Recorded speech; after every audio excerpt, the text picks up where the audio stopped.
Zeptali jsme se Paulíny, co si jí v Superstar podařilo zaspívat nejlépe. No asi na tom castingu to hovorili aj porodcovia, že tam to bolo asi také najlepšie, čo som tam ukázala. Osvěžme si paměť. Co to bylo? No, tam som spievala pesničku od Duffy Warwick Avenue. To mi asi tak najviac vyšlo. Ja hlavne mám. Mne to také stačí. Stačí, áno. Naopak, co Paulínu nejvíce překvapilo? No, mňa prekvapila dlhá cesta, lebo ja som bola vo dvojici s Patriciou, no a nečakala som to, že by som ako ja mala postúpiť, lebo Patricia, mne sa ako páčila, aký má hlas, ako má krásnu farbu hlasu.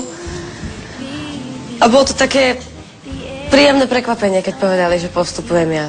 No bo dosť to tam, ja som bola úpala a dosť to tam tak naťahoval. OK, to meno začína na P.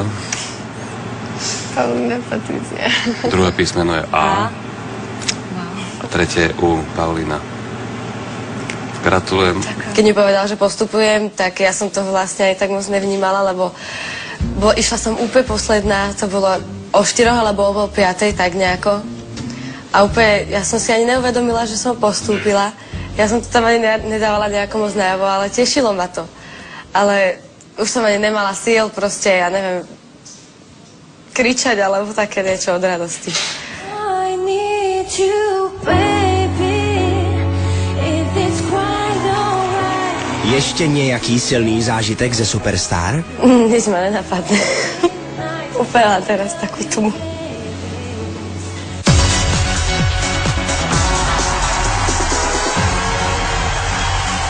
Kráľ popu Michael Jackson prežil celý svoj život pred očami svojich fanúšikov.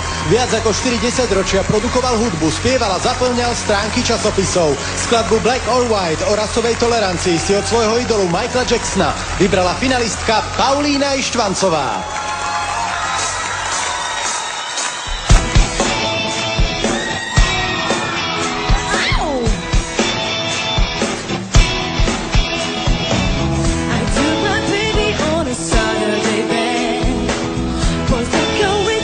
Is one and the same. Now I believe in miracles, and a miracle has happened tonight. But if you're thinking about my baby, don't matter if you're black or white.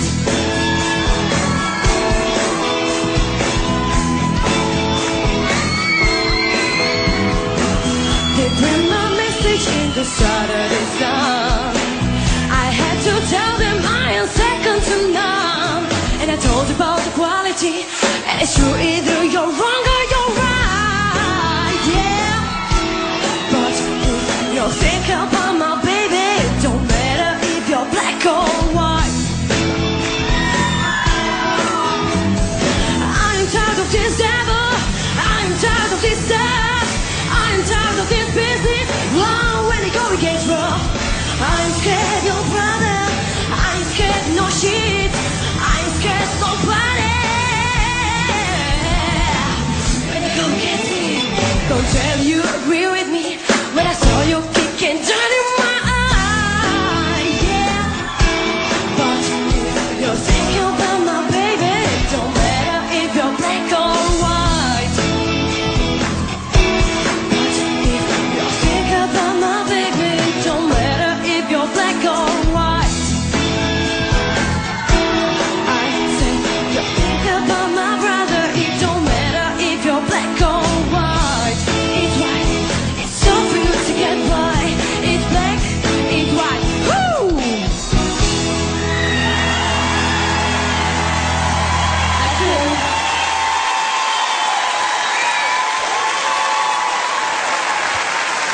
No díky bohu.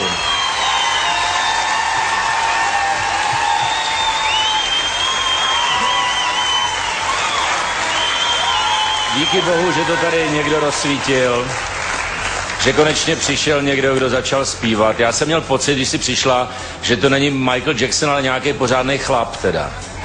Protože ten tvůj hlas je sitej alt, zpívala jsi to v úplně jiný poloze než Michael a mě to velmi bavilo. Na rozdíl od Michaela teda, musím říct.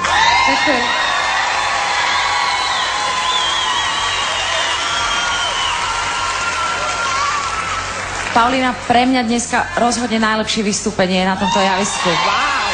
Ďakujem.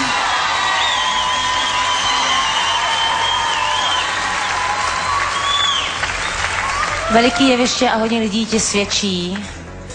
Bylo vidět, že tě to bavilo, bylo vidět, že to bavilo i ty lidi. I ti to sluší. Za jedničku. Ďakujem.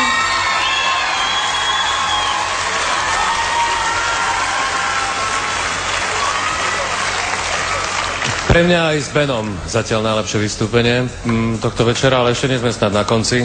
Takže dúfam, že už ostatným opadne tréma, že sa chytia, že tu niekto bude ešte aj lepší, ako si bola ty, pretože zatiaľ si veľmi hore pred nás všetkých, mám taký pocit. Ďakujem veľmi pekne. Paulíno, gratuluju. Gratuluju moc. Ďakujem. Bereš to jako satisfakci teďka? Jako teďka, že se cítíš jako mnohem líp, než v průběhu týdne? No, aj určitě, že áno. Po takovémhle hodnocení poroty. Byl Michael Jackson skutečně tvým idolem? No, veľmi sa mi páčia jeho pesničky, ale tak ako viem, že určite by som nikdy nespievala ako on. Nedokázala by som to. Ale pesničky má perfektné a v tom je asi ten môj idol, že pesničky by som asi podľa neho chcela robiť. Já si myslím, že vlastně... Každá pesnička jeho je úžasná. Která konkrétně se ti líbí nejvíc? Kromě ta Black or White to je? You Were Not Alone. Jakože ploužáček. Another day's gone, I am here with you. No, a skončí dnešní večer, třeba se budeš cítit skvěle. Bude s tebou někdo? Taky máte ale mimochodem s Michaelem Jacksonem úplně zcela odlišný rodinný zázemí, že jo? Protože Michael Jackson a jeho otec, na rozdíl od tebe, v mládí velmi podporoval. Musím říct, že Michael vyhrál několik cen Grammy, Joe posílal mraky korespondiáků tenkrát. Musím říct, že kdybyste náhodou chtěli podpořit tady Paulínu, tak, Maroš, Star Mezera 6 na 906 06 13 a všichni ostatní. Dneska výborný výkon, jak říkala porota, Paulína Ištvancová.